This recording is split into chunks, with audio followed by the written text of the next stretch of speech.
सय्यिदिना व मौलाना मुहम्मदिन व बारिक व सल्लिम व सल्लि अलैहि। बिस्मिल्लाहिर्रहमानिर्रहीम।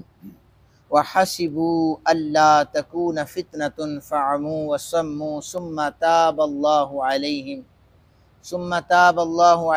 सुम्मा अमू व सम्मू कसीरुम मिनहुम वल्लाहु बसीरुम बिमा यअमलून। लक़द कफ़रल्लज़ीना क़ालू इन्नल्लाह हुवल मसीहु इब्नु मरियम व क़ालल मसीहु या बनी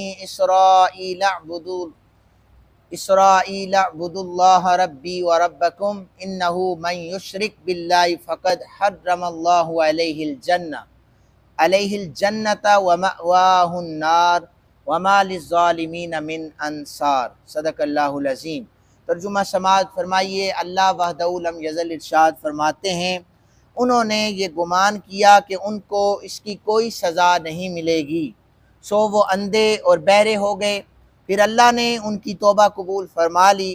फिर भी उनमें से बहुत से लोग अंधे और बहरे हो गए और अल्लाह उनके अमाल को खूब देखने वाला है। बेशक वो लोग काफिर हो गए जिन्होंने कहा यकीनन हज़रत ईसा अलैहिस्सलाम ही अल्लाह है, हालांकि मसीह ने कहा था कि ऐ बनी इसराइल, अल्लाह की इबादत करो जो मेरा और तुम्हारा रब है। बेशक जिसने अल्लाह के साथ शिर्क किया, अल्लाह ने उस पर जन्नत को हराम कर दिया, उसका ठिकाना दोज़ख है, जालिमों का कोई मददगार नहीं है। इन आयात में जो पहली मैंने आय मुबारक पढ़ी है, इसमें 2 दफ़ा फरमाया कि वो अंधे भी हो गए और बहरे भी हो गए। तो यहाँ पर 2 दफ़ा कहने से मुराद इनको अंधा कर देना, इनको बहरा कर देना, बेसिकली एक फितने में मुब्तला कर देना है। फितना को अगर देखा जाए तो इसके कई मानी हैं। नुकसानात को भी फितना कहा जाता है, मसाइब को भी फितना कहा जाता है, और कभी कभी अल्लाह के बंदों पर जब आजमाइश आ जाए तो उस आजमाइश में जो इम्तिहान लिया जाता है, इसे भी अल्लाह रब्बुल जलाल ने फितना कहा है। हारूत और मारूत के किस्से को भी फितना कहा गया है कुरान ने, और सैयद आलम सल्लल्लाहु अलैहि वसल्लम ने दज्जाल को भी फितना फरमाया है। यहूद का अंधा और बहरा हो जाना, फिर तौबा को कबूल किया, फिर दोबारा ये अंधे भी हो गए और बहरे भी हो गए।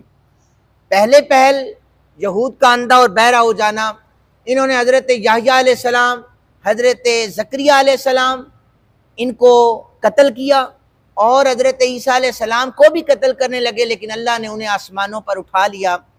इन पर अल्लाह ताला ने कहत साली मुसल्लत फरमा दी, मुख्तलिफ़ किस्म की परेशानियाँ इन पर अल्लाह ताला ने मुसल्लत फरमा दी। इनके दिलों में एक दूसरे के खिलाफ हसद को अल्लाह ने पैदा फरमा दिया।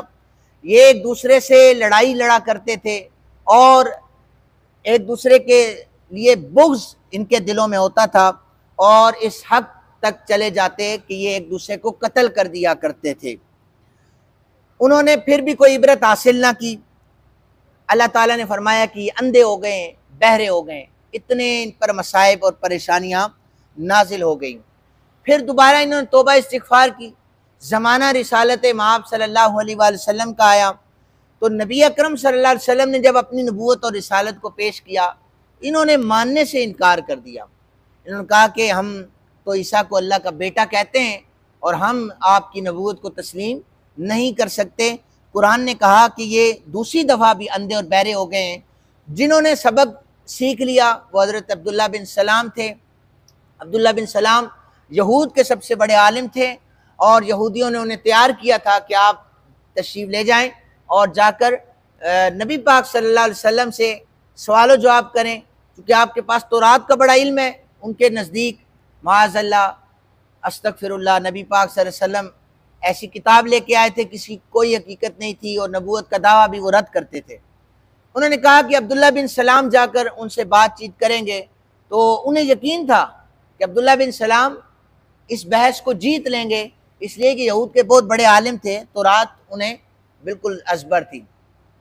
अब्दुल्ला बिन सलाम ने भी सुन रखा था कि मक्का की वादियों में एक मोहम्मद नामी शख्स ने नबूवत का दावा किया है, बात करूँगा मैं और इंशाल्लाह में यानी जो उनके जो मज़हब के तहत था वो कह कर सोच कर आए। जब अब्दुल्ला बिन सलाम हुजूर की बारगाह में आए तो नबी अकरम सल्लल्लाहु अलैहि वसल्लम अपने सहाबा किराम को खुतबा इरशाद फरमा रहे थे। अब्दुल्ला बिन सलाम ने खुतबा सारा सुना, सुन करके मुनाजरा तो उधर रह गया, बहस तो उधर रह गई। हुजूर के कदमों में गिर कर कहने लगे, जो कलाम आप पढ़ रहे हैं ये तो वाकई किसी सच्चे का कलाम है, ये किसी बशर का कलाम नहीं है, आप मुझे भी कलमा पढ़ाएं और अपनी गुलामी में कबूल कर लें। लोगों ने कहा, अब्दुल्ला बिन सलाम, हमने सोचा था कि एक मक्का में जादूगर आया है, माज़अल्लाह तुझ पर भी उसने अपने जादू का असर कर दिया है।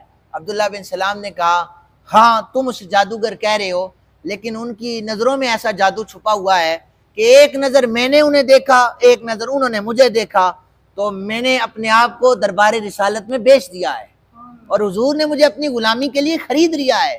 तो ये अब्दुल्ला बिन सलाम थे जो यहूदियों में मौजूद थे और अल्लाह ताला ने इन्हें तौबा की तौफीक अता फरमाई। दूसरी आयत में फरमाया कि बेशक वो लोग काफिर हो गए जिन्होंने यकीनन हज़रत ईसा को कहा कि यह अल्लाह है। हालांकि हज़रत ईसा अलैहि सलाम ने इसका रद्द वाज़े आयात में फरमा दिया। आपने फरमाया कि मैं अल्लाह का बंदा हूँ, उसने मुझे किताब दी है, मुझे नबी बनाया है और मैं जहाँ भी हूँ मुझे बरकत वाला बनाया है। जब तक मैं ज़िंदा हूँ मुझे नमाज और ज़कात का हुक्म दिया है। और ये सूरह मरियम की आयत मैंने अभी पढ़ी हैं। फरमाया कि तुम अल्लाह का बेटा कहते हो हज़रत ईसा को, जबकि ईसा खुद कह रहे हैं मैं अल्लाह का बेटा नहीं हूँ, मैं अल्लाह का बंदा हूँ। आप पिंगोड़े में थे, आपने कहा काला इन्नी अब्दुल्ला, मैं अल्लाह का बंदा हूँ। आतानियल किताब, मुझे अल्लाह ने किताब दी है। वजालानी नबिया, अल्लाह ने मुझे नबी बनाया है, मैं अल्लाह नहीं हूँ। हज़रत ईसा अलैहिस्सलाम आपने भी अपनी कौम का रद्द कर दिया।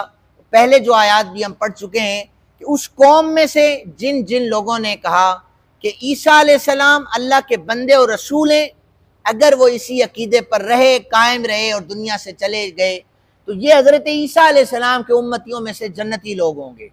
क्योंकि जिस नबी के ज़माने में वो पैदा हो रहे हैं, उस नबी की शरीयत पर भी अमल कर रहे हैं, उस नबी को नबी मान रहे हैं, अल्लाह का बंदा कह रहे हैं। लेकिन ऐसे लोग जो ज़माना हज़रत ईसा अलैहिस्सलाम में पैदा हुए और उन्होंने उस ज़माने को पाने के बाद भी अपने नबी को नबी ना समझा, बशर ना समझा, बल्कि अल्लाह का बंदा समझा, तो याद रखें वो दायरा इस्लाम से उस ज़माने में खारिज थे, उनका ठिकाना हमेशा हमेशा के लिए जहन्नुम है। इस दौर में भी अगर कोई शख्स सय्यद आलम सल्लल्लाहु अलैहि वसल्लम की शान मुबारक में इस कदर वो गुलूव कर देता है कि उलूहियत में शुमार कर देता है, तो वो भी दायरा इस्लाम से खारिज है। नबी पाक सल्लल्लाहु अलैहि वसल्लम के बारे में हमारा नज़रिया और अकीदा यही है कि आप अल्लाह के बंदे हैं, आप अल्लाह के नबी हैं, अल्लाह के रसूल हैं, आप अफजलुल बशर हैं, आप नूरानी बशर हैं और आप बेमिसलो बेमिसाल बशर हैं। अल्लाह ताला ने आपको सारी नेशनैलिटी अता कर रखी थी।